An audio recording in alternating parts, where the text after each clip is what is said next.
Leaf को पानी में डाल दो, 5-7 दिन तक उसको पानी में डला रहने दो और 7-8 दिन के बाद उस पानी में से निकाल के उसको हल्के हल्के हाथ से या ब्रश से, ब्रश मतलब टूथपेस्ट वाला नहीं बेटा, जो पेंटिंग ब्रश होता है उससे अगर अपन रगड़ेंगे तो उसका जितना भी सेल्यूलर पार्ट है वो तो सारा रिमूव हो जाएगा और ये जो नेटवर्क है वो रह जाएगा।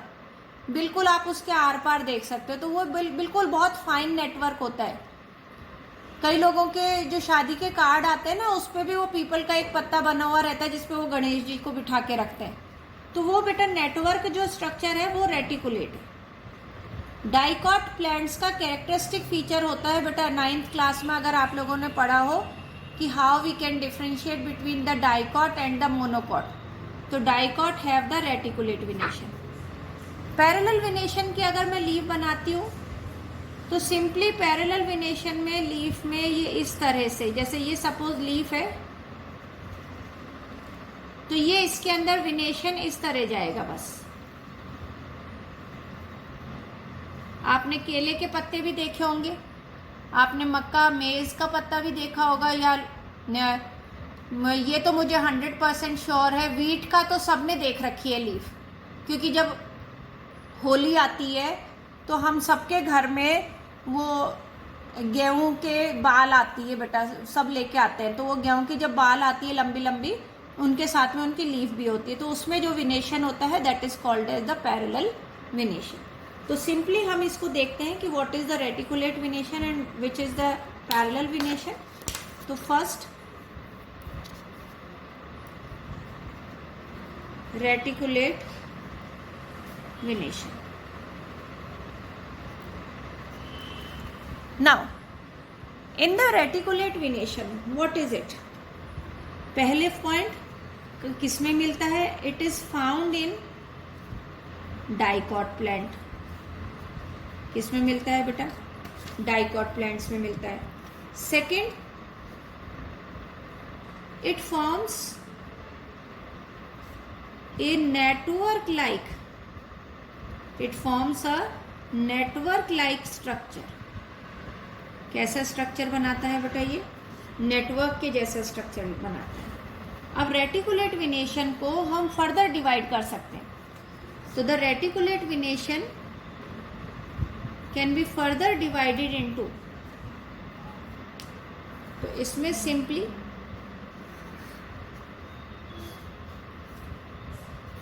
यूनिकोस्टेट and multi-costate, unicostate reticulate venation and multi-costate reticulate venation. Unicostate reticulate venation, though it is not in the NCERT, just only for giving you the extra knowledge. extra knowledge देने के लिए बता रही हूँ। unicostate reticulate venation का example हम लोग ले सकते हैं पीपल ट्री, पीपल लीफ,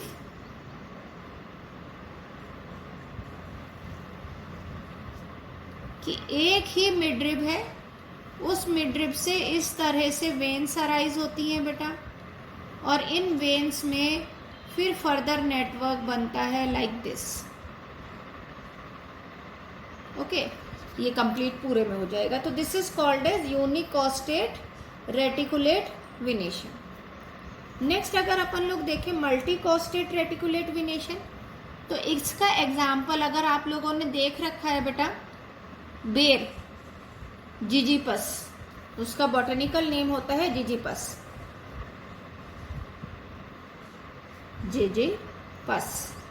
जिजीपस जुजुबा, है ना, ऐसा लगता है जी बोल रहे हैं। तो जिजीपस जिजुबा जो होता है वो बेर होता है बेटा। बेर का अगर अपन देखें, सिंपली लीफ देखें बेर की, तो किस तरह की आपको दिखाई देगी बेटा? तो बेर की लीफ को मैं ड्रॉ करती हूँ, तो ये अपन को ऑब्लॉन्ग टाइप की लीफ होती है बेटा, इस तरह से। ठीक है, अब इसमें क्या होता है, ये एक मिडरिब यहाँ पे जाती हुई दिखती है, एक मिडरिब आपको ऐसे जाती हुई दिखेगी, एक मिडरिब आपको ऐसे जाती हुई दिखेगी। बेर के पत्ते भी मोस्टली सबने देख ही रखे होंगे, और नहीं देख रखे होंगे तो कालका नहीं, लियो चौक से जब इधर अंदर की तरफ आते हैं बाईपास की तरफ, तो काका वाटिका है, उसके आगे चल के एक बहुत भारी झाड़ है, पेड़ है, वो बेर का है। और गर्ल्स ने तो सबने देख रखा है, होली के बाद, होली वाले दिन पता नहीं, वो मम्मियाँ जाती हैं बेटा बोने के लिए, वो चने भिगो लेती है एक दिन पहले, वो तीज पे जाती है, राइट, तीज पे जाती, चने भिगो लेती है और फिर वो बेर के स्टेम में लगा के आ जाती है उसके स्पाइंस में, तो वो बेर होती है बेटा। तो बेर की ही जो होती है, एक मिडरिब नहीं होकर के देयर आर मैनी मिडरिब्स, बहुत तरह की, बहुत सारी मिडरिब होती है। और फिर इन मिडरिब्स में वेनलेट्स अराइज होती है, और फिर इन वेनलेट्स में इस तरह से नेटवर्क बनता है। तो this is called as multicostate reticulate venation. Example is the ber और द जिजिपस, जिसको कहते हैं unicostate reticulate venation. Example is the peepal. Okay, तो ये हो गए बेटा हमारा reticulate venation. Now we come on to the next, that is parallel venation. तो सिंपली इन द पैरेलल विनेशन,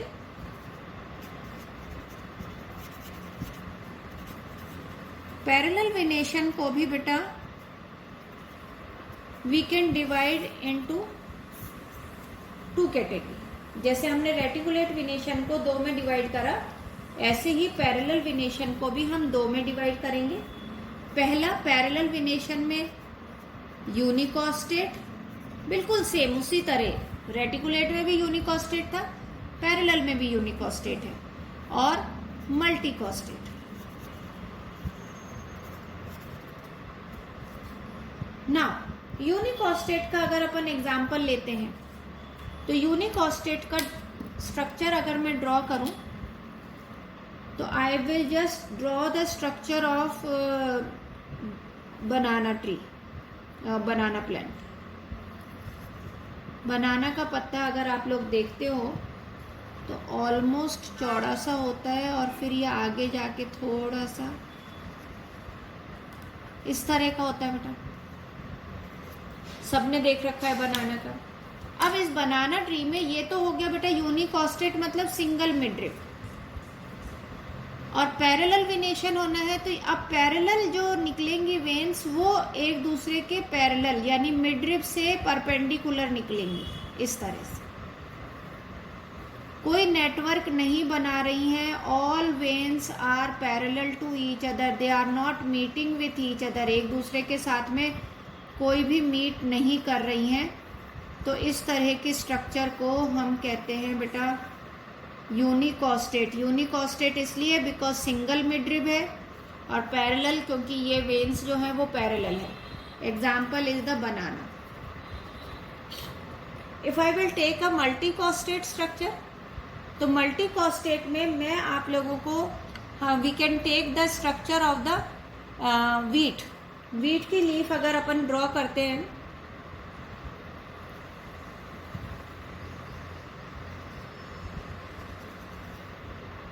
इस तरह की लीफ रहती है बेटा, और उस लीफ में एक मिडरिब जाती है, उसी के पैरेलल दूसरी भी जाती है, उसी के पैरेलल तीसरी भी जाती है, उसी के पैरेलल चौथी भी जाती है। इस तरह का जो अरेंजमेंट रहता है ये कहलाता है मल्टीकॉस्टेट पैरेलल विनेशन। एग्जाम्पल आप इसका ले सकते हो वीट, मेज एंड शुगर की। अब बेटा इसी में ही सिंपली आप ये देखो कि ये सारी की सारी जो जाती है मार्जिन, ये मार्जिन आगे जाके मीट करती है एक जगह पे। तो मैं इसको मल्टीकॉस्टेट को, इसको क्या बोल सकती हूँ, इट इज मल्टी कॉस्टेट और convergent venation, convergent parallel venation. Multicostate है मतलब मैनी मिडरिब है, कन्वर्जेंट मतलब आगे जाके मीट कर रही है, और parallel because they are running parallel to each other, that's why it is called as multicostate convergent parallel venation. एक और एग्जाम्पल हम ले सकते हैं इसी मल्टीकॉस्टेट का, और वो एग्जाम्पल अगर मैं लेती हूँ तो आप लोग सिंपली आप लोगों ने पाम ट्री तो देखा होगा बेटा, यूजुअली गार्डन्स में लगे रहते हैं, चौड़ा पत्ता रहता है, हम लोगों के स्कूल में भी लगा हुआ है बेटा। जब रिसेप्शन के लिए हम लोग चढ़ते हैं सीढ़ियाँ, स्कूल से आके रिसेप्शन के लिए अंदर चढ़ते हैं, तो चढ़ने से पहले ही आप लोगों के राइट हैंड साइड पर एक बड़ा सा पेड़ लगा हुआ, उसकी बहुत बड़ी सारी पत्तियां रहती है, बहुत बड़ी सारी, वो एक्चुअली पाम ट्री है, बहुत बड़ी। तो इसको मैं अगर स्ट्रक्चर ड्रॉ करती हूँ, though I am not able to draw it perfectly, palm tree का मेरे को पाम लीफ का मेरे से स्ट्रक्चर बनता नहीं है, सिंपली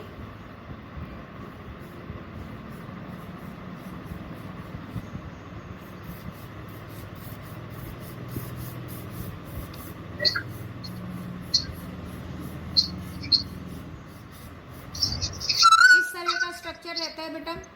एक मिडरिब ये जा रही है, यहाँ से अराइज हो रही है मिडिल से, एक मिडरिब यहाँ जाएगी, एक यहाँ जाएगी, एक यहाँ, ऐसे